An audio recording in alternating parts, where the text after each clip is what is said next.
Sit back, relax, and let your mind drift into a world where wealth stretches beyond imagination, where names whispered in hushed tones across centuries still carry the weight of influence, power, and mystery. Imagine a family whose fortune, meticulously built over generations, has shaped the course of nations, funded empires, and lingered in the shadows of history like an unspoken legend. This is the story of the Rothschilds, a dynasty that, at its peak, commanded resources so vast that ordinary measures of wealth seem almost laughably inadequate. From the cobblestone streets of Frankfurt in the 18th century to the sprawling vineyards of Bordeaux, from discreet banking halls in London to the rolling estates of Paris, the Rothschild name has been synonymous with discretion, strategy, and unimaginable accumulation. Picture the late 1700s, a Europe still reeling from wars and revolution, a continent where stability was rare and fortunes rose and fell like tides. Into this turbulent backdrop stepped Meyer Amschel Rothschild, a man of quiet intensity, whose vision would lay the foundation for a financial empire that would outlast kingdoms. Some historians describe him as a genius of numbers, others as a strategist who understood the invisible threads connecting power, information, and money. His household in Frankfurt, modest yet meticulously organized, became the nerve center of what would become a network spanning 5 major European cities. Each branch operated by his sons, each branch a node in a web of influence that stretched across borders and borders alone could not contain. Listen closely, and you can almost hear the faint rustle of papers, the clink of coins, the hushed conversations in shadowed rooms where deals were whispered into existence, deals that would ripple through economies and empires alike. And yet, for all this wealth, the Rothschilds mastered the art of invisibility, a paradox that fascinates even today. They built castles without fanfare, collected art without ostentation, and moved entire fortunes without ever drawing attention to themselves. Some researchers believe that this careful balance of visibility and secrecy is what allowed the family to endure for over 2 centuries, navigating wars, revolutions, and the shifting tides of global finance. Others suggest that their influence was as much myth as reality, amplified by stories told in the salons of Europe and the pages of history books. But the truth is somewhere in between, a complex tapestry of fact, legend, and intrigue. And as we begin this journey into the hidden corridors of one of history's most formidable families, we must ask ourselves, how did a single household in Frankfurt come to shape the financial world? And what secrets still linger behind their iron gates and marble halls, waiting to be uncovered?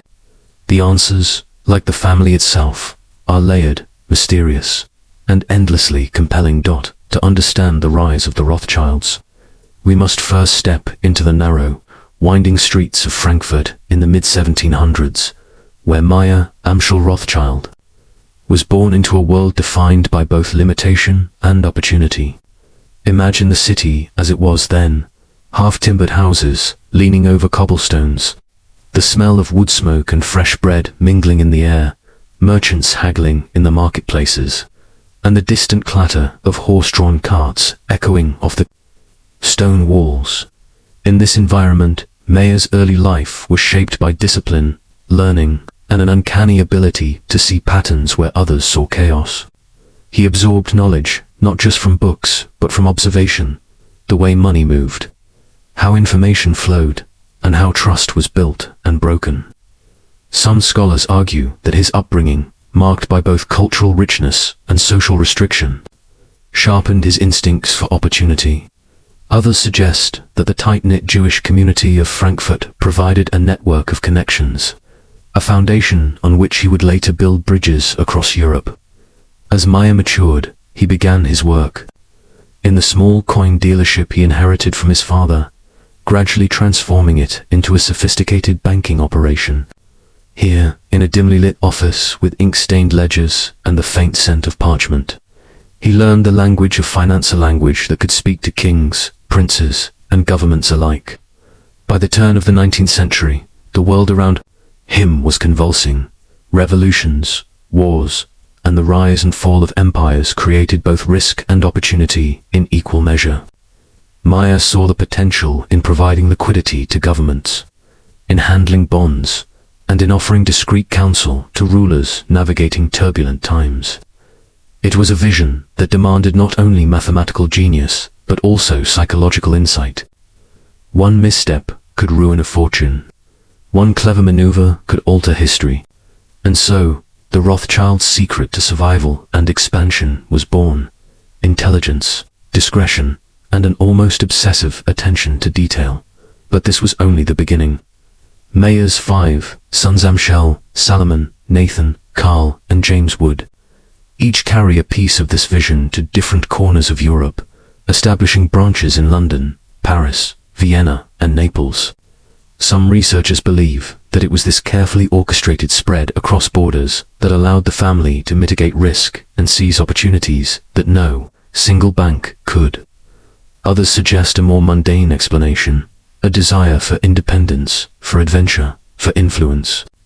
Yet, whatever the reason, the Rothschild network became a living organism, one that could react with astonishing speed to political upheaval, economic turmoil, and global crises.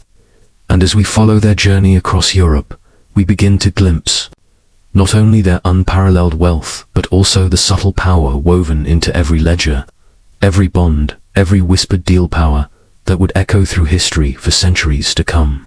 But even with all their success, the shadows of secrecy, speculation, and whispered conspiracies would never fully disappear, and the world outside their doors would continue to speculate.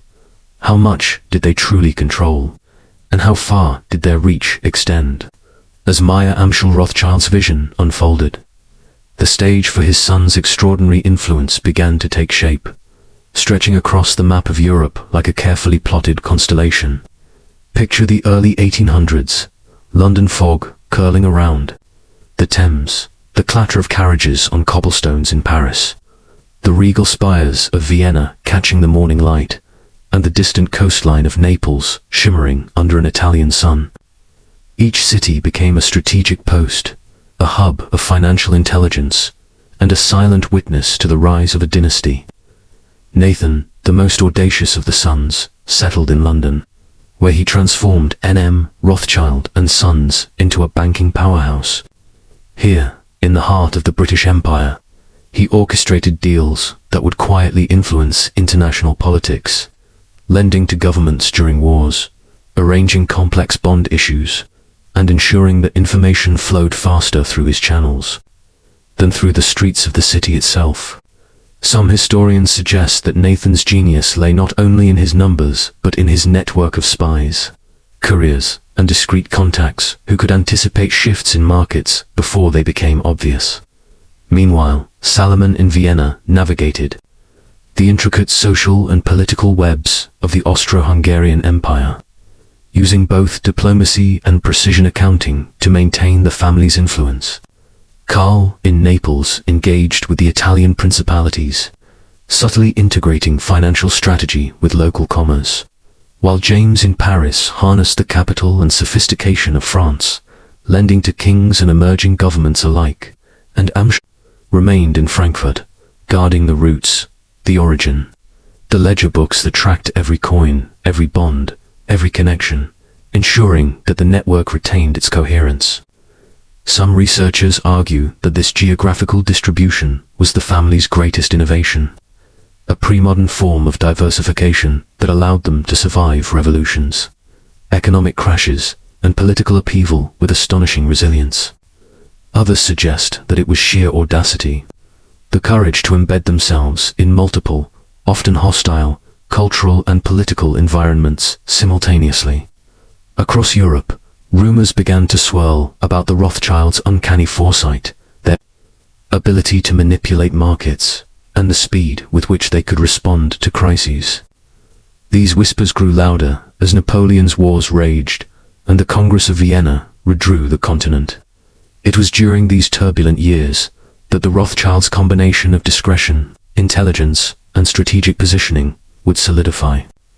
Their reputation, not merely as wealthy bankers, but as silent architects of European finance. Yet, for all their influence, the family maintained a veil of secrecy, a careful distance from the public gaze, leaving contemporaries and future generations alike to wonder, how much did they truly control, and what unseen hand shaped the course of history from behind closed doors?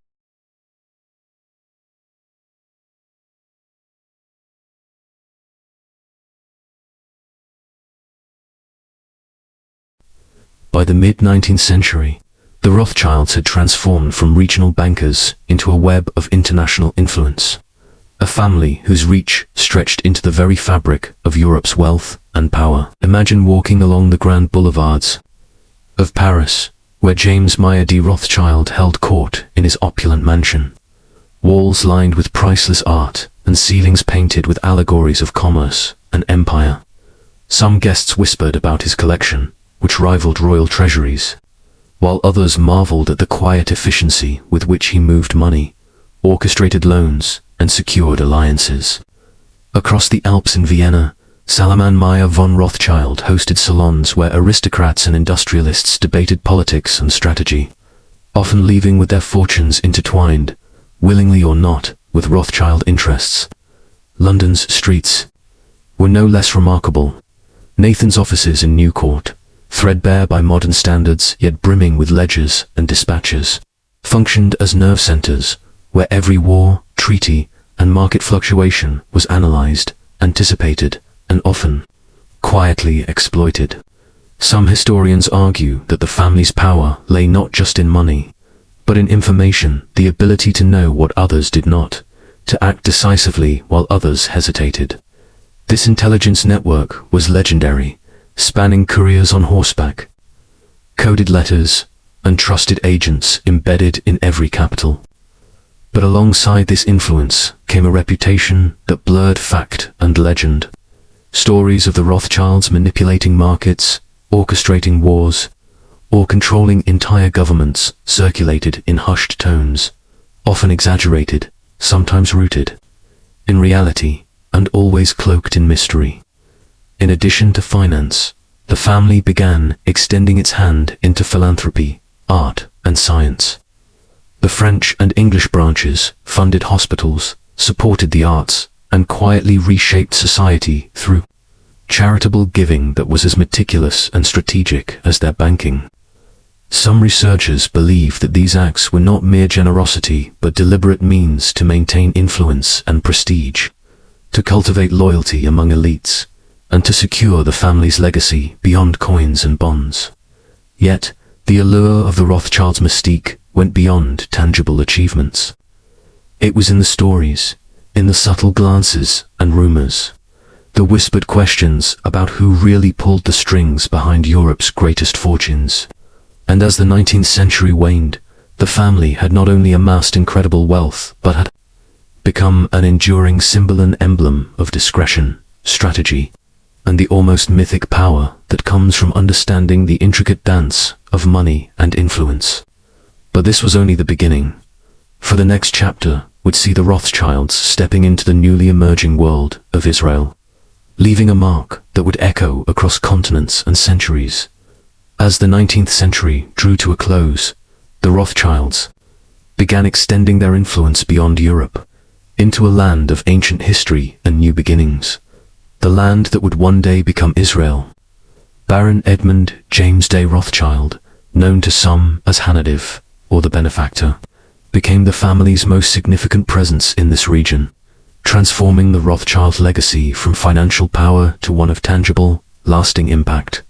Picture the barren hills and sandy plains of the Sharon and the Galilee, dotted with small villages, where life was harsh and survival uncertain. Edmund envisioned more than mere settlements. He sought a rebirth of culture, agriculture, and community, a chance to shape history itself. With meticulous attention, he funded vineyards, established schools, and sponsored early agricultural colonies, ensuring that the seeds he planted would take root for generations. The settlements themselves were named with reverent care, each carrying a piece of the family's lineage. Zichron Yaakov, founded in 1882, honored his father, James Meyer de Rothschild, a nod to the Parisian branch of the family and their enduring influence. Margaret Battier, a year later, paid tribute to his mother, Betty von Rothschild, whose support and vision had quietly shaped Edmund's ambitions. Other towns, like Bad Schlomo and Meer Schweier, carried the names of grandparents and forebears, connecting the physical landscape to a sprawling family tree that spanned centuries and continents. Some researchers suggest that these acts of naming and funding were more than memorials. They were a way to imprint the Rothschilds' identity onto a new world, to anchor legacy into stone, soil, and community. Yet, the story was not merely one of prosperity. Settlers faced disease, harsh winters, and constant uncertainty. The benefactors' contributions were both lifeline and subtle control, guiding agricultural practices, educational systems, and local governance. His influence was pervasive, but often invisible, a quiet hand shaping outcomes without fanfare. This approach mirrored the family's philosophy elsewhere: immense power exercised with discretion, strategy, and patience. And so, amid the olive groves and vineyards of these fledgling towns, the Rothschilds' presence became more than wealth. It became history itself, a living testament to ambition, foresight, and the subtle art of influence. But even as these settlements flourished, whispers of the family's reach, both celebrated and feared, continued to grow, hinting at the deeper layers of intrigue that would follow in the decades to come. Next, we move from the sun-drenched hills of the Sharon Plain to the intricate labyrinth of global finance, where the Rothschilds' name would become both revered and feared. By the mid-19th century, the family had perfected a network that spanned London, Paris, Vienna, Frankfurt, and Naples, connecting them to the pulse of every major economy in Europe. Imagine the clatter of horse-drawn carriages in cobblestone streets, telegrams flickering across wires, and the hush of candlelit offices where men in dark suits moved billions with a signature. Nathan Meyer Rothschild in London, James Meyer Rothschild in Paris, Karl Meyer von Rothschild in Naples, and Salomon Meyer von Rothschild in Vienna operated independently yet in perfect synchrony, like a well-oiled machine spanning borders and languages. They financed governments, provided credit during wars, and bought debt that others considered too risky, their eyes calculating, their decisions precise. Some researchers believe that this coordination allowed the Rothschilds to amass wealth at a rate unprecedented in history, outpacing kings and emperors. Others suggest that their influence was not merely financial but political, shaping decisions from behind the scenes, their counsel sought by royalty and ministers alike. The family's offices were more than banks. They were nerve centers of intelligence, gathering news faster than official channels, using couriers, coded letters, and even carrier pigeons to maintain an edge. Here, discretion was paramount. The Rothschilds rarely flaunted their power, understanding that visibility could invite rivals, political entanglements, and public scrutiny. Yet, despite their reticence, stories circulated tales of fortunes made overnight, of governments rescued from bankruptcy, of loans extended during war, of secret meetings in darkened rooms where the future of nations was quietly negotiated. To outsiders, it seemed almost supernatural, a hidden hand moving through history's pages, steering outcomes with calm precision. And it was this mixture of mystery, expertise, and unspoken influence that cemented the Rothschilds as a dynasty, unlike any other. But for all their skill, wealth, and foresight, the question remained: how did they balance the enormous power they wielded with the equally enormous scrutiny and suspicion it provoked? The answer, as we will see, lay in their careful cultivation of reputation, legacy, and the subtle art of remaining both omnipresent and invisible.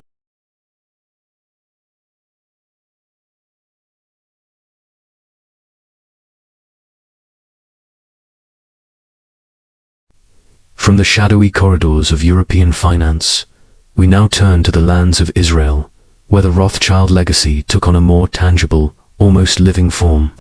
Here, generosity, vision, and strategy merged to shape settlements, agriculture, and the very soil itself. Sit back and imagine the rolling Sharon plain bathed in golden sunlight, fields stretching beyond the horizon, and a town rising from the dust, quietly bearing the name of a man who once walked the marble halls of Paris and London. Zikrin.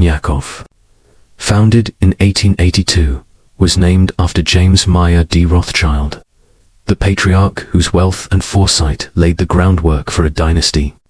It was more than a settlement. It was a statement of blueprint of vision transformed into brick and soil.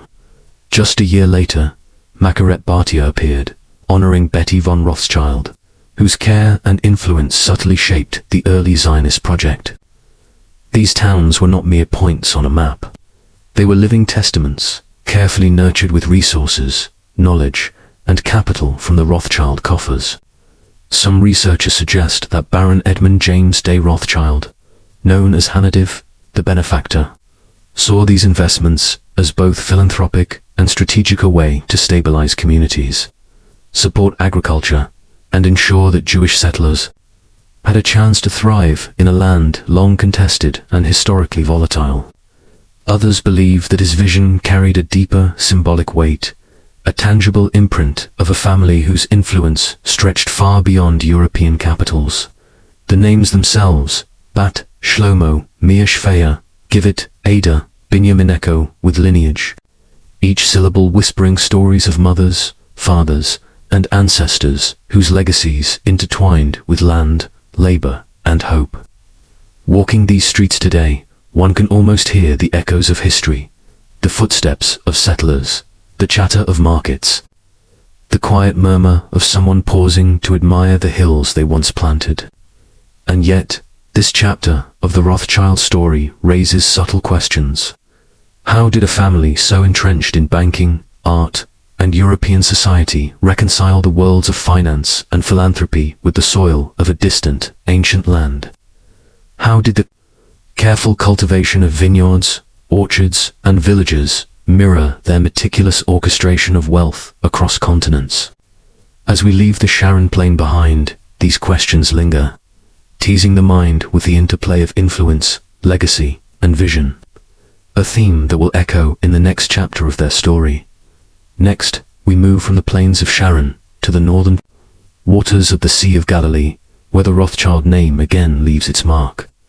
This time in the form of kibbutzim and moshavim settlements that blend idealism with careful planning. Ashto Yaakov, founded in 1924, is named after James Armand Edmund de Rothschild, son of the benefactor, and stands as a testament to the family's ongoing commitment to shaping not just wealth, but human communities. Imagine the sound of water rushing through small rapids, the earthy scent of tilled fields, and the hum of life in a village built on ambition, hope, and investment. These settlements were not created in isolation. They were nodes in a network of influence and philanthropy, each strategically positioned to foster growth, education, and self-sufficiency. Pards Hannah, established a few years later in 1929, carries the name of Hannah Primrose, Countess of Rosebery, a reminder of the vast European network of connections and alliances the family maintained. Here, citrus orchards and dusty roads weave a quiet narrative of foresight, a story that merges horticulture with heritage. Shadmet Devora, Seed Eliezer, Bat Shlomo, and Givit Adol bear names that echo family lines, personal devotion, and centuries of accumulated influence. Some historians suggest that these settlements were part of a larger strategy to anchor the Rothschild legacy in land as well as capital, blending philanthropy with a subtle assertion of cultural and historical continuity. Others argue that the emotional resonance of naming towns after relatives carried a personal, almost spiritual significance, binding the family to the soil in a way that money alone could never achieve.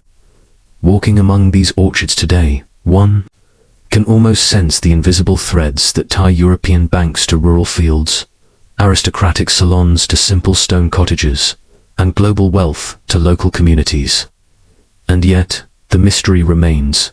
Why did this family, so accustomed to marble halls and gilded salons, invest so deeply in distant lands, blending vision, strategy, and human care into something as tactile as soil and stone?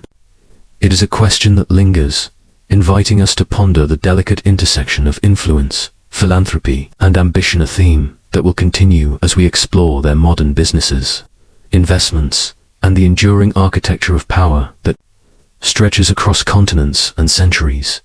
From the quiet fields of Israel, we shift our gaze to the sprawling world of modern Rothschild enterprises, where centuries of financial acumen crystallize into a complex, global web of influence. The family's presence is no longer limited to orchards or small towns.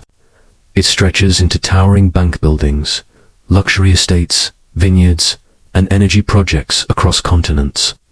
The Rothschild Group, the modern incarnation of a dynasty that began in Frankfurt with Meyer Amschel Rothschild, exemplifies this evolution. Controlled today by Rothschild Continuation Holdings, a Swiss-registered entity, and ultimately managed through Paris Orleans S.A. The group embodies both discretion and enduring power. Picture a quiet, oak-lined office in Geneva or Paris, where bankers, many of them family members, maneuver multi-billion-dollar deals with precision. The hum of computers and low conversation filling the room.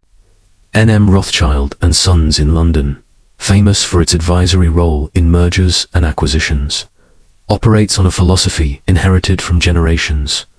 Treat the stock exchange like a cold shower, quick in, quick out.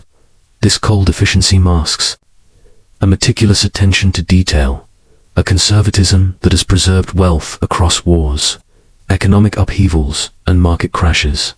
Yet the family is not solely invested in numbers and ledgers. Their reach extends to energy, mining, real estate, and even luxury goods. The Edmond de Rothschild Group, founded in 1953 by Edmond Adolphe de Rothschild, showcases this diversified vision, encompassing private banking, mixed farming, wine production, and even yacht racing. Their estates are meticulously managed, vineyards, producing some of the world's most sought-after wines, a harmony of art, science, and strategy. Observers note that the family's approach combines discretion with influencer, subtle assertion of control rather than ostentation. They rarely seek headlines, preferring quiet philanthropy, art donations, and measured investments. Some suggest that this combination of patience and strategic vision is what has allowed the Rothschilds to remain relevant and wealthy over 2 centuries, weaving their legacy through finance, land, and culture.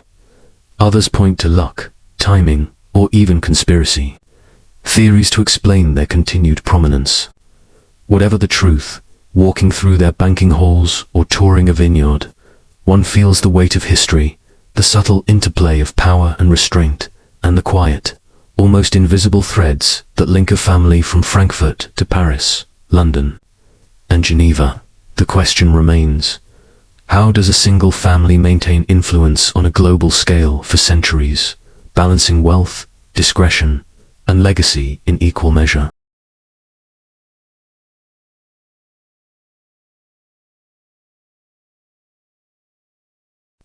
Next, we move into the intricate and quietly opulent world of Rothschild wine estates, where the family's influence takes on a sensory, almost tangible form. Imagine the sun-drenched vineyards of Bordeaux, each row of vines carefully tended, the soil tilled with a precision that reflects generations of inherited knowledge. Chateau Lafite, Rothschild, and Chateau Mouton Rothschild, names whispered with reverence in the corridors of wine connoisseurs, stand as monuments to the family's blend of wealth, taste, and meticulous craftsmanship. These estates are more than mere businesses. They are living legacies, where each bottle embodies centuries of careful selection, experimentation, and unwavering attention to detail. Chateau Lafite, Rothschild, acquired in 1868 by James Meyer de Rothschild, produces wines that are not only rare but symbolic of status, power, and influence, with vintage bottles often changing hands for hundreds of thousands of dollars. Mouton Rothschild, purchased earlier by Nathaniel de Rothschild, is equally legendary, adorned with labels designed by world-famous artisans, fusion of art, prestige, and viticulture. The family's control over these vineyards is not merely financial, it is deeply personal, with family members like Philippe de Rothschild and Philippi de Rothschild overseeing production, blending, and innovation, ensuring that every drop aligns with their vision. Beyond France, the Rothschilds have planted their roots in vineyards across North America, South America, South Africa, and Australia, creating a network of wine estates that mirrors their global financial influence. Walking through a Rothschild vineyard, one can almost hear the quiet hum of labor, the soft rustle of leaves, and the distant clink of wine barrels in cool, dimly lit cellars. Some researchers suggest that this meticulous attention to vineyards mirrors their banking philosophy: patience, precision, and a long-term vision that transcends generations. Others see it as a way to anchor wealth in tangible assets, blending culture, art, and commerce in a way few families have managed. Yet even here, behind the beauty of rolling hills and amber-hued wines, there lingers a subtle reminder of power, the quiet influence of a family that has shaped finance, art, and culture across continents. One cannot help but wonder, in the serene beauty of these vineyards, where does indulgence end and strategy begin? Where does art become power, and power transform back into art? From the sunlit vineyards of Bordeaux, we shift now to the Rothschilds' invisible yet omnipresent influence in global finance, a world of numbers, contracts, and whispered negotiations where fortunes are made and lost in the blink of an eye. Imagine the cold, polished floors of a London banking hall in the 19th century, gas lamps casting flickering shadows across marble, while men in tailored coats move swiftly, carrying ledgers that record billions in bonds and debts. It was here that Nathan Meyer Rothschild, the patriarch of the English branch, first cemented the family's dominance, manipulating the flow of information during the Napoleonic Wars in a manner that some historians call genius and others near mythical. By leveraging speed, secrecy, and intelligence, he transformed news of battles, victories, and losses into financial power, buying and selling government bonds with a precision that seemed to border on the supernatural. Over the decades, the Rothschild banking empire expanded across Europe, from Frankfurt to Paris, Vienna to Naples, creating a network so interwoven that even modern financial historians struggle to fully trace its reach. The family's approach to finance was not reckless speculation. It was calculated, methodical, a philosophy encapsulated in their oft-repeated maxim: treat the stock exchange like a cold shower, quick in, quick out. Their influence extended into mergers and acquisitions, commodities, and mining ventures, with each investment carefully considered for both profit and legacy. Some analysts suggest that their dominance shaped national economies, while others propose a more subtle truth. The Rothschilds succeeded not by controlling governments, but by mastering the flow of information, timing, and human psychology in financial markets. Even today, descendants like Jacob Rothschild, Nathaniel Rothschild, and David René de Rothschild continue this legacy, steering investment firms, private banks, and family offices with the same patient, calculating philosophy that guided their ancestors.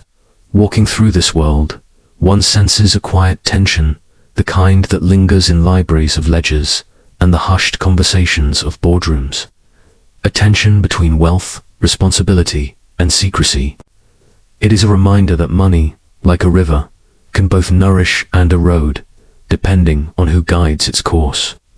And as we step back to observe this intricate web, a question emerges: how much of global history, trade, and power has flowed under the silent gaze of the Rothschild family? And how much remains hidden just beyond our reach? Next, we move from the cold calculations of banking halls to the lush, rolling landscapes of vineyards and estates that became symbols of the Rothschild legacy, not just of wealth, but of taste, prestige, and permanence. Imagine Chateau Lafayette Rothschild in Bordeaux, its ancient stone walls warmed by the sun, the air thick with the scent of oak barrels and fermenting grapes. For over 150 years, the Rothschilds have tended these estates with almost religious devotion, turning wine into an instrument of both commerce and art. Each bottle carries not only the taste of the terroir, but the weight of a family name synonymous with excellence. Chateau Mouton Rothschild, purchased and renamed by Nathaniel de Rothschild in the mid-19th century, is renowned not just for its wine but for its collaboration with artists, turning wine labels into canvases for Picasso and Warhol, bridging wealth with culture in a way few families ever have.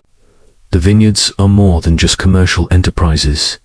They are living monuments to legacy, with centuries-old vines whispering the secrets of history, politics, and quiet power.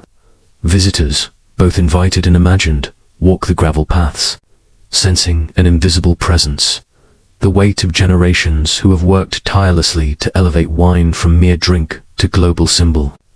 Some historians suggest that through these estates, the Rothschilds were not just producing wine, but subtly cultivating influence among elites and governments, offering hospitality that could forge connections worth more than gold. Others see it simply as a family's passion, a commitment to beauty and craft, a rare intersection where business and art entwine. The estates stretch beyond France. Vineyards in South Africa, Australia, and the Americas expand the family's presence, each one echoing the quiet precision and taste of their ancestors. And yet, amid the beauty, there is an undercurrent of control and observation, an unspoken understanding that the world's finest wines carry more than flavor. They carry legacy, discretion, and influence. Standing before these estates, one cannot help but wonder how many conversations that shaped history occurred over a glass of Rothschild wine. How many silent decisions, treaties, or fortunes were influenced by the delicate swirl of a Bordeaux in a crystal glass. The vineyards, in their serene beauty, guard answers that may never be fully known, holding secrets in soil, wood, and vine.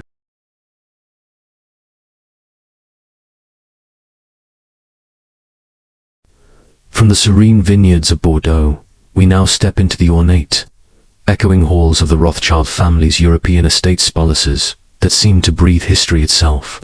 Picture Spencer House in London, restored to its former glory, its marble floors glinting under crystal chandeliers, walls lined with priceless paintings, each brushstroke a whisper from the past. Or the neo-Gothic Rothschild Schloss in Weidhaften, Austria, a castle of spires and shadows, where the echoes of aristocratic footsteps mingle with the wind that sweeps through empty corridors. These estates are more than mere residences. They are statements of permanence, symbols of a family whose influence stretches beyond borders, centuries, and economic cycles. The interiors are lavish yet deliberate velvet drapes, gilded moldings, and libraries filled with ancient tomes and meticulous ledgers, a silent reminder that wealth and knowledge were intertwined, inseparable. Some researchers argue that these grand homes were not only a display of affluence, but a strategic extension of power, hosting diplomats, financiers, and politicians in environments designed to impress, influence, and, perhaps, subtly manipulate. Others suggest the truth is simpler. The Rothschilds valued beauty, history, and legacy, and these homes were their canvas. Within these walls, priceless art collections were amassed Rembrandts, Vermeers, and Van Dycks that would later find homes in major museums or, in true Rothschild fashion, quietly gifted away, often anonymously, leaving the world to wonder at the origins of such masterpieces. Imagine the hush as a curator uncovers a painting that had been hidden in a private gallery for decades.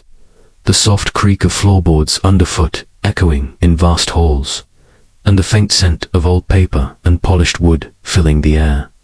Each room, each corridor seems to hold secrets of whispered conversations, delicate alliances, and the subtle exertion of influence that could sway markets or monarchs. And yet, amid the opulence, There is an uncanny sense of discretion. A deliberate absence of ostentation in the family is a public persona. These estates are not just homes. They are archives of strategy, art, and legacy, silently narrating a story of power that is as much psychological as it is financial. One cannot help but ask, what deals were made here behind closed doors? What decisions shaped the course of nations? And how much of history passed quietly through these gilded corridors? Next, we move from palatial halls to the very heartbeat of the Rothschild legacy, their unparalleled influence in global finance. Imagine the flickering candlelight of early 19th century Frankfurt, where young Meyer Amschel Rothschild meticulously tallied ledgers in his modest counting house. Here, amid the scent of ink and parchment, a financial empire quietly took shape. Unlike the brash magnates of later centuries, the Rothschilds mastered patience and strategy. They treated the stock exchange like a cold shower, as one family maxim advised. Quick in, quick out, always calculated, always deliberate. Some historians suggest that this philosophy, almost ascetic in its restraint, allowed them to survive and prosper during turbulent times, wars, revolutions, and economic collapses that consumed less disciplined families. By the mid-1800s, their reach extended across Europe, from Paris to Vienna, London to Naples, their banks discreetly orchestrating loans for governments, funding armies, and subtly steering economies. Others propose that the true genius lay not in their wealth alone, but in their network, siblings stationed in key financial centers, communicating via coded letters and trusted couriers, creating a system of near-instantaneous information transfer in an age before telegraphs and telephones. Consider the sheer audacity of such coordination. Every bond issued, every loan negotiated, every market move calculated across borders, all while remaining publicly inconspicuous. Niall Ferguson, a historian who has studied the family extensively, notes that the Rothschilds often profited not from war itself, but from understanding the tides of risk, predicting the aftermaths, and positioning themselves accordingly. Others argue that their influence was amplified by their moral reputation. Governments trusted the Rothschild name. Imagine the soft scratch of quills on ledgers, the discreet handshakes in private salons, the quiet confidence that could bend markets without raising alarms. Even as their modern descendants manage private banks, asset firms, and investment trusts, the echoes of these early strategies remain. The precision, the patience, the invisible hand guiding money quietly through. Countenances is the essence of the Rothschild mystique. And yet, one question lingers. How much of what we see today is their fortunes, their holdings, their influence truly reflects the calculated genius of a family whose power was built not on show, but on secrecy? From the invisible currents of finance, we now drift into the world of Rothschild estates and vineyards, where wealth manifests not only in numbers, but in tangible, breathtaking grandeur. Picture Chateau Lafayette, Rothschild, perched elegantly in the Bordeaux region of France. Its stone walls, steeped in centuries of history, its vineyards stretching like green oceans under the shifting light of early morning fog. The Rothschilds did not merely purchase estates. They transformed them into living legacies, each vineyard, mansion, and garden meticulously curated, reflecting a blend of aesthetic mastery and strategic investment. Some experts believe that the family's interest in winemaking was as much about prestige as profit, a tactile way to leave a mark that endures beyond the fluctuations of markets. Others suggest it was an extension of their meticulous mindset. Cultivating vineyards mirrored the patient, long-term vision that built their financial empire. Plant, nurture, harvest, and wait, always anticipating future yield. The wines themselves became legendary, with Chateau Mouton Rothschild achieving a reputation as one of the most exquisite in the world, coveted by collectors and connoisseurs alike. Imagine walking through the labyrinthine cellars, the scent of oak and fermented grapes thick in the air, barrels lined up like sentinels of history, each one a testament to generations of careful planning. The estates extended beyond mere production. Gardens designed to impress visiting dignitaries, galleries housing priceless art collections, libraries filled with rare manuscripts and texts, the microcosm of refinement and power. Some researchers argue that these spaces were designed as much for diplomacy as pleasure, places where deals were struck amidst beauty and luxury, subtly intertwining culture and commerce. Yet, as opulent as they were, the estates were also spaces of discretion. The Rothschilds, ever mindful of appearances, preferred to operate quietly, their influence felt rather than flaunted.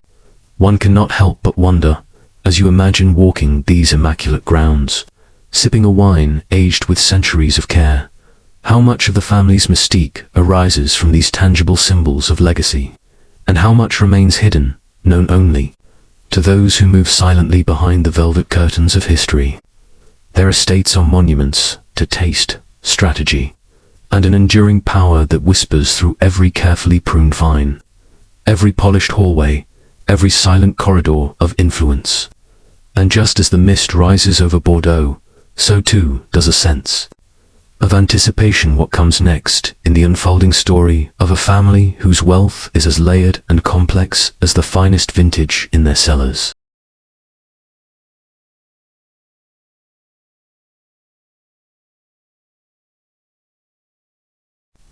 Next, we move from the rolling vineyards of France to the shadowy corridors of global finance, where the Rothschild name has long carried both awe and suspicion. Imagine the streets of 19th century London and Paris, gas lamps flickering through fog, carriages rattling over cobblestones, whispers of deals and alliances circulating like unseen currents. The Rothschilds were not merely bankers, they were orchestrators of influence, advisors to kings, governments, and empires.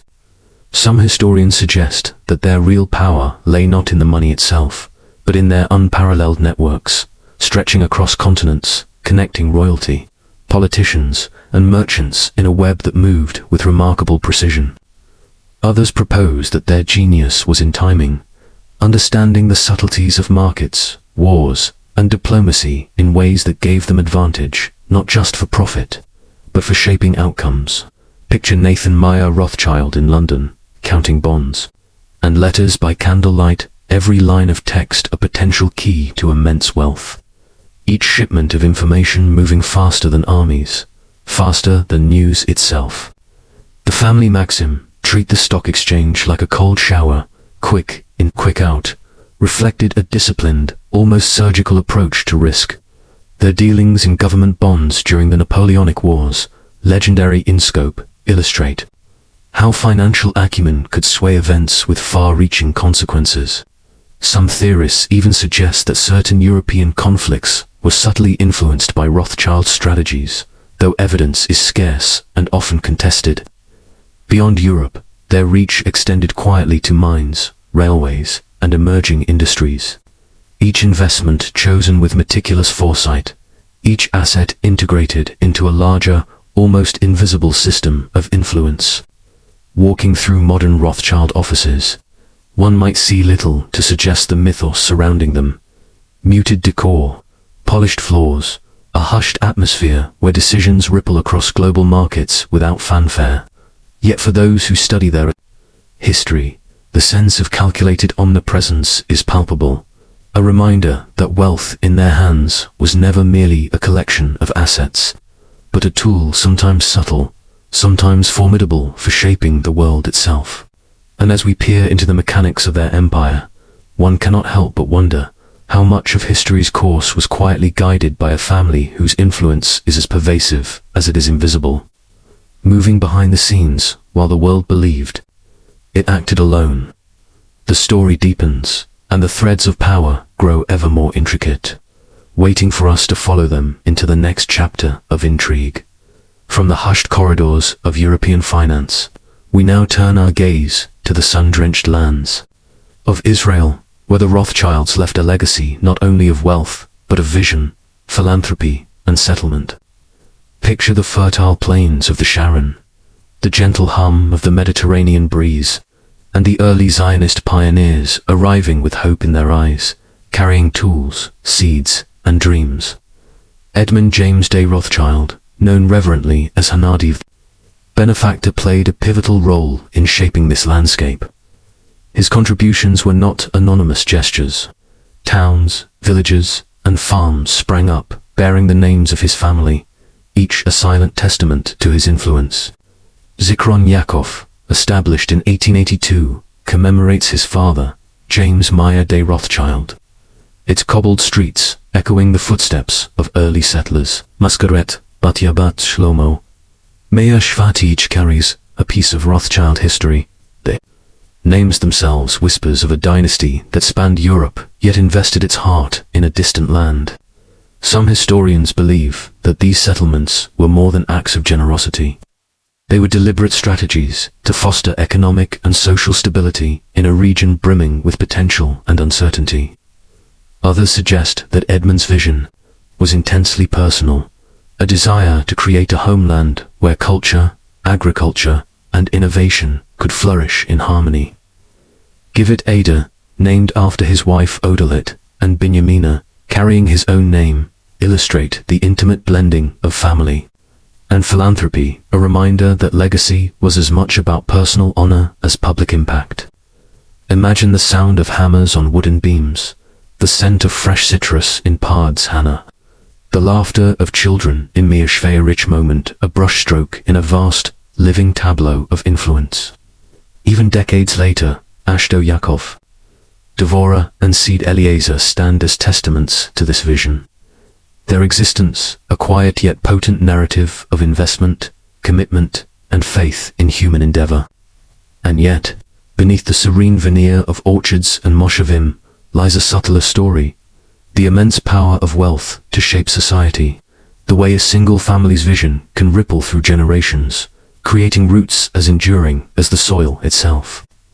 As we leave the Mediterranean plains and turn back toward the centers of global finance, one question lingers. How does a dynasty balance the pursuit of wealth with the responsibility of shaping worlds?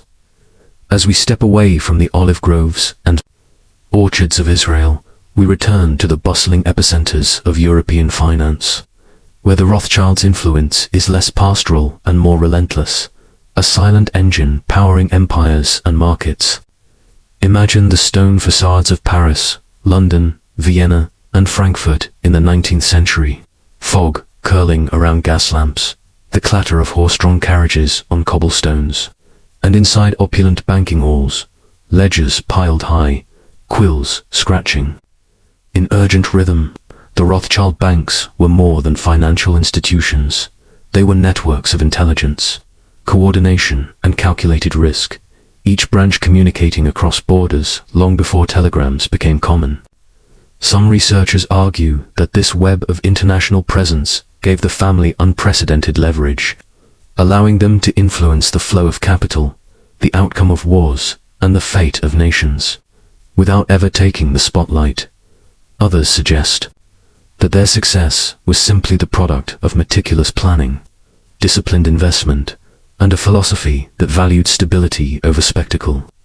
The Rothschild Group, which continues to operate in Europe, reflects centuries of adaptation, and the M. Rothschild and Sons in London became legendary for advising governments on mergers, acquisitions, and even the management of national debts. In France, Rothschild and Citibank quietly orchestrated major financial operations, while Edmund de Rothschild's group in Geneva expanded into private banking, asset management, and even wine and hospitality. Visualize a boardroom where the air is thick with cigar smoke, crystal glasses clinking softly, bankers discussing multi-million-pound deals with a precision that borders on ritual. There is a certain mystique in the restrained opulence of their offices, a combination of legacy and discretion. A philosophy summed up in a family maxim: treat the stock exchange like a cold shower, quick in, quick out. It is this quiet power that fuels fascination and speculation alike. Conspiracy theories, some steeped in anti-Semitic prejudice, have long attempted to explain the Rothschilds' reach, imagining shadowy councils and hidden agendas. In reality, the truth is perhaps simpler, yet no less compelling. A family that built a fortune across centuries, surviving revolutions, wars, and economic crises, not by luck, but by strategy, vision, and the relentless cultivation of networks. Yet, the question remains, and it is one that has haunted historians and curious minds alike. How does a dynasty maintain control, influence, and relevance through the tumult of centuries, without fracturing under its own weight?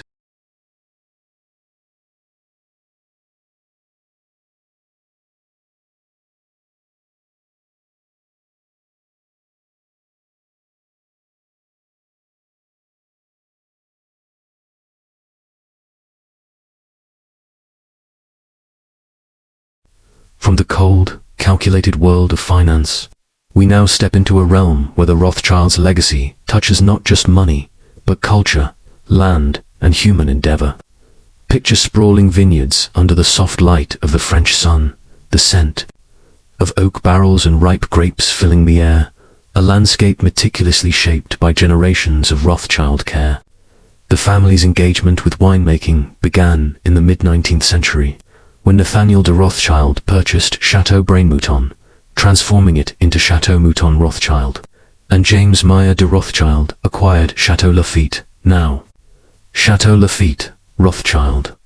Some wine historians believe that these estates were not merely investments, but expressions of identity and prestige, a way to intertwine wealth with artistry.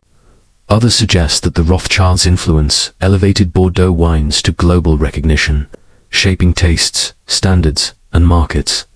The family's estates are not limited to France. They stretch across continents, from the sun-soaked vineyards of South Africa and Australia to boutique wineries in North and South America. Imagine walking through rows of meticulously tended vines, the earth soft beneath your feet, and knowing that the hands of a family whose name resonates with power and discretion have nurtured each plant, guided each harvest.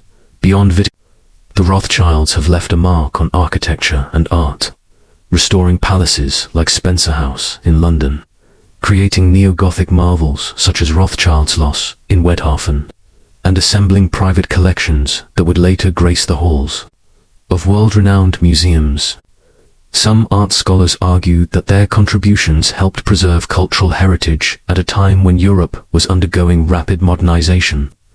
Others see the art, the estates, and the meticulously designed gardens as statements of taste, influence, and subtle power. Philanthropy is another thread in this tapestry. Hospitals, schools, youth villages, and research foundations owe their existence, at least in part, to Rothschild generosity.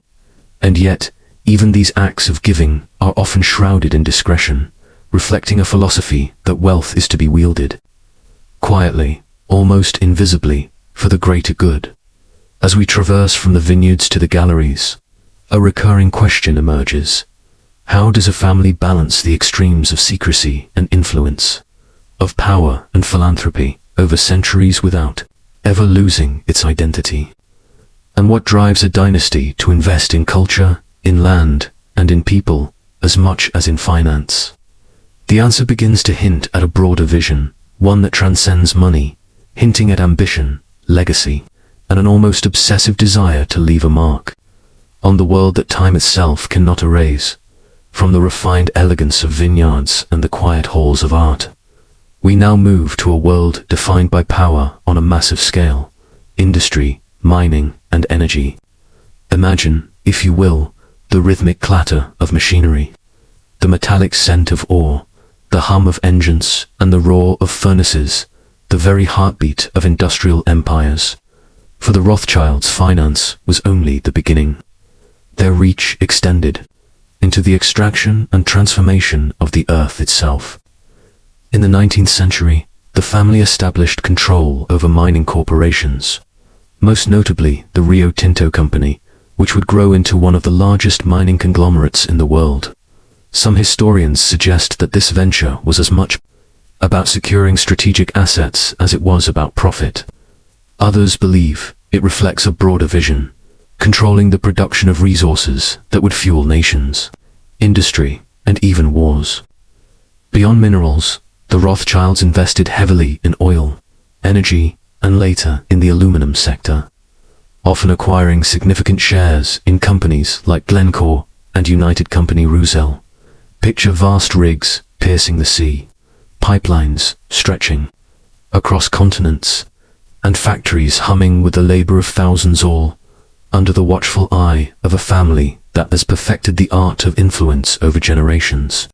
Their investments were not reckless gambles. They were calculated moves, guided by conservative management philosophies, as Benjamin de Rothschild would later remark in 2010, highlighting the family's avoidance of crazy things during financial crises. Yet, despite their careful planning, the scale of their holdings meant that every decision, every merger, every acquisition had the potential to ripple through global markets. In the realm of energy, they became more than financiers. They became architects of supply and demand, silently shaping industries that underpin modern life. The interplay between wealth and power is stark here. The Rothschilds' ability to acquire, manage, and influence such critical sectors is a testament to strategic foresight honed over centuries. And as we explore these industrial empires, a question lingers, almost like the echo of a distant mine. How much of their power stems from visible assets, and how much from networks, alliances, and timing, things that cannot be measured on a balance sheet? This duality of seen and unseen influences a recurring theme in the story of the Rothschilds, one that prepares us to step next into their intricate world of banking, finance, and global strategy, where money, secrecy, and reputation intertwine in ways that few outside the family ever fully grasp. From the raw power of mines and factories, we now step into the quieter, yet infinitely more intricate world of banking, the domain where the Rothschilds truly carved their name into history. Sit back, relax, and imagine the hushed corridors of 19th century European finance, the scent of polished wood and old parchment, the faint clink of coins in a distant counting room, the careful scratch of a quill signing a government bond. It was here, in cities like London, Paris, Vienna, and Frankfurt, that Meyer Amschel Rothschild and his 5 sons transformed a small family banking house into an international network that would outlast centuries. Some historians suggest that their genius lay not only in managing money but in understanding the rhythm of nations, their debts, their wars, their ambitions. Each Rothschild's branch became a node in a carefully orchestrated web of communication, often exchanging intelligence faster than any government channels.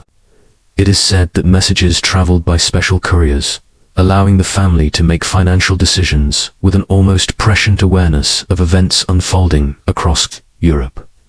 One of their most famous feats was during the Napoleonic Wars, when Nathan Meyer Rothschild in London allegedly used early knowledge of battlefield outcomes to execute trades that solidified the family's wealth and influence.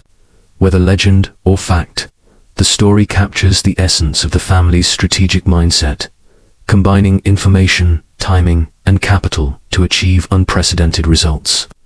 Their banks didn't merely store or lend money, they shaped economies, influencing governments, financing infrastructure, and underwriting bonds that would change the face of nations. Over the decades, the Rothschild banking network expanded and evolved, merging with modern entities like Rothschild & Co. Rothschilds, Continuation Holdings, and Paris Orleans, each holding layers of influence across continents. But beyond numbers and titles, the true power of their banking empire lies in subtlety, the ability to move capital quietly, to control flows of wealth without fanfare, to act as advisors to kings, prime ministers, and industrial magnates alike. And yet, with every triumph, whispers followed, theories, conspiracies, and stories of secret influence, which only heightened the aura of mystery surrounding the family. As we leave the grand ledgers and private meetings behind, we approach a world where luxury, art, and philanthropy merge seamlessly with wealth. A universe of vineyards, chateaux, and legacies that continue to shape taste, culture, and power. What secrets lie behind the opulent facades? What calculations and visions remain hidden in the shadows of gilded halls?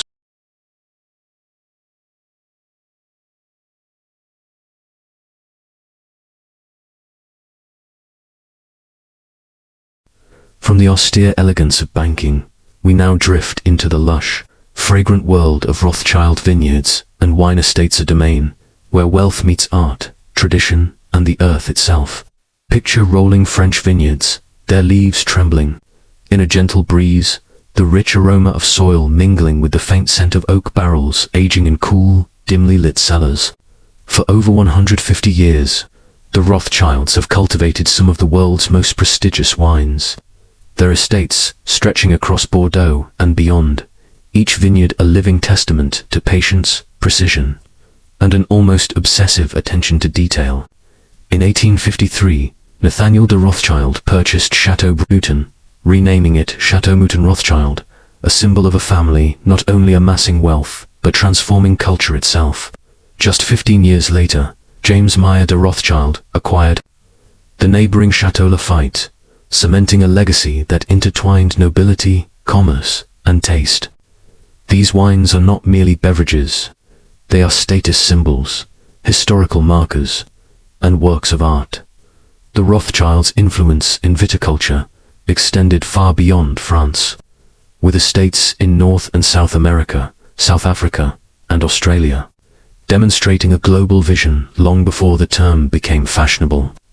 Each bottle reflects meticulous selection, blending science, intuition, and tradition, a practice that mirrors their approach to wealth. Calculated, deliberate, and exceptionally refined. Some experts suggest that the secret to their enduring success lies in the family's hands-on philosophy. Members are personally involved in vineyard management, ensuring that every detail from soil composition to barrel aging is perfected. Others propose that it is the aura of exclusivity and secrecy surrounding the estates that has preserved their allure, a deliberate mystique that elevates the wine into the realm of legend. Alongside wine, the Rothschilds have acquired art, estates, and treasures, their chateaux serving as both homes and museums, containing collections that rival national galleries. Here, luxury is not ostentatious. It is quiet, layered, and commanding. The chateaux are silent witnesses to decisions that have shaped economies and societies, echoing the strategic genius of their owners in every gilded hall, every frescoed ceiling, every glass of the finest wine. And yet, behind the serene vineyards and immaculate gardens, whispers linger tales of influence, strategy, and unseen networks that stretch across continents. As we sip the aroma of history, one question remains: how does a family maintain such dominance across centuries, industries, and borders, without ever losing its mystique? Next, we move from the cultivated calm of vineyards to the intricate, shadowed corridors of Rothschild financier realm, where fortunes are made with the precision of a surgeon's scalpel and the subtlety of a whisper in a crowded room. Imagine towering ledgers, quills scratching across parchment, telegraphs clicking out coded messages, and the hush of elite chambers where decisions can shift markets in minutes. From the late 18th century, the Rothschilds mastered the art of international banking, beginning with Meyer Amschel Rothschild in Frankfurt, who taught his 5 sons the principles that would expand the family into a global network: intelligence, secrecy, and an uncanny ability to anticipate political and economic tides. Each son was sent to a different European city: London, Paris, Vienna, Naples, creating a lattice of influence that could move capital with near-perfect timing, buying when others sold, lending when others hesitated, profiting from crises without ever seeming greedy. Some historians argue that this dispersed network was more than clever strategy. It was genius applied over generations, a living organism of information and opportunity. Others suggest it was luck, carefully cultivated by intuition honed through years of observation and subtlety. Consider N.M. Rothschild and Sons in London, a banking institution that once guided the British government through wars, funding coalitions and managing bonds while maintaining absolute discretion. Across the Channel, Paris Orleans SA coordinated a vast array of financial activities, controlling mergers, acquisitions, and asset management with near-invisible hands. The Rothschilds' philosophy: treat the stock exchange like a cold shower, quick in, quick out, reflects a precision that borders on the ritualistic, a discipline that ensured survival and dominance even in turbulent times. Yet their financial genius is intertwined with secrecy. Few outsiders truly know the breadth of their holdings or the depth of their strategies. Whispers of power, rumors of manipulation, and stories of vast, almost mythic influence have followed the family for centuries. In a world where wealth is fleeting and fortunes can evaporate overnight, the Rothschilds have not only endured, they have thrived. Their approach remains subtle, almost invisible, yet profoundly effective. And as we step away from the quietude of ledgers and negotiations, one must wonder, how does a family keep such absolute control, navigating centuries of upheaval without ever being fully exposed? The answer lies somewhere between genius, strategy, and the shadows that wealth casts. From the hidden machinations of banking, we turn now to the quieter, almost secretive world of Rothschild philanthropy and cultural influencer world, where money becomes legacy, and legacy becomes myth. Sit back, relax, and imagine sprawling estates, manicured gardens stretching like green oceans, grand neo-Gothic mansions rising from misty hillsides, and galleries filled with art so priceless that silence itself seems to protect it.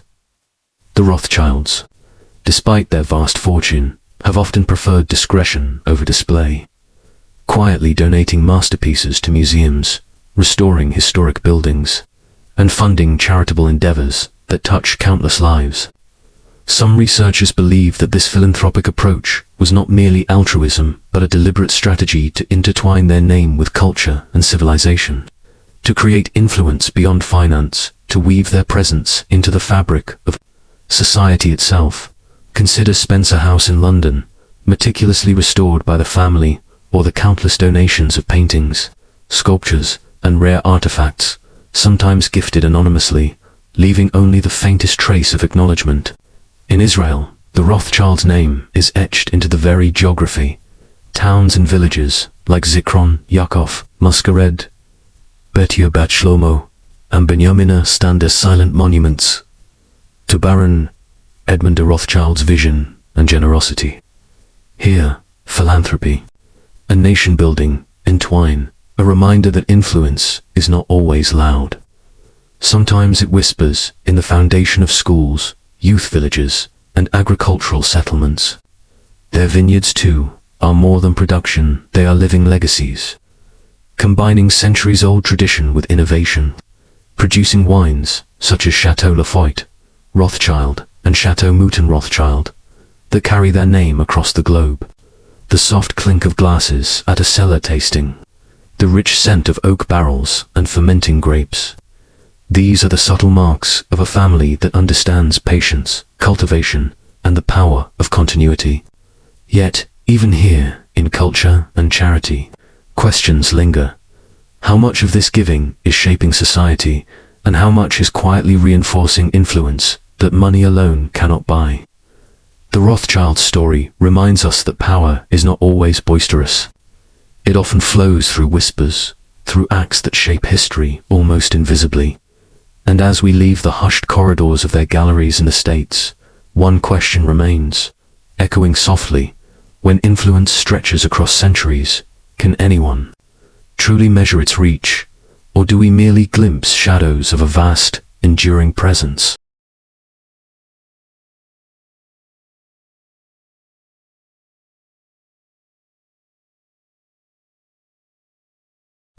And now, we arrive at the final chapter of this long, winding journey through the world of the Rothschilds, a world of fortune, secrecy, innovation, and influence that has shaped history in ways both seen and unseen.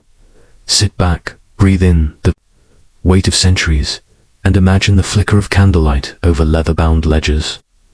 The quiet rustle of silk gowns in European salons, the soft murmur of deals sealed in private rooms where the world's future may have been quietly redirected, from their modest beginnings in Frankfurt, through the rise of dynastic banking empires in London, Paris, Vienna, and Naples. The Rothschilds demonstrated an almost uncanny ability to anticipate change, to position themselves not just as participants in history, but as architects of it. Their legacy is not only counted in money, but in the intricate web of institutions, estates, vineyards, and philanthropic projects that bear their name. Some suggest that the enduring mystique of the Rothschilds lies in their mastery of discretion spending, vast sums on public works, art, and education, while keeping their inner workings largely hidden from view. Others wonder whether such secrecy fuels the endless speculation, the conspiracies, and the myths that surround them, echoing through books, films, and the collective imagination. Yet, beyond wealth and influence, there is a lesson in patience. In vision and in continuity, the family's investments, whether in finance, mining, viticulture, or charitable work, reveal a philosophy that transcends immediate gain, careful cultivation of assets, reputation, and social legacy, handed down across generations like a delicate, enduring flame. Today, the Rothschilds continue to walk the corridors of power, influence, and culture, quietly shaping sectors of finance, wine, and philanthropy, proving that dynasties can endure not just through riches, but through careful stewardship, adaptability, and a touch of mystique. And so, as we close the doors on grand mansions, echoing halls, and rolling vineyards, we are left with the lingering question that shadows every tale of immense power. How do we measure the true reach of influence when it stretches beyond borders, across centuries, and into the very structures of society itself? The Rothschilds may not answer these questions directly, but their story whispers them to us, reminding us that wealth, when intertwined with vision and secrecy, becomes something far greater than money. It becomes legend, it becomes myth, and perhaps it becomes timeless.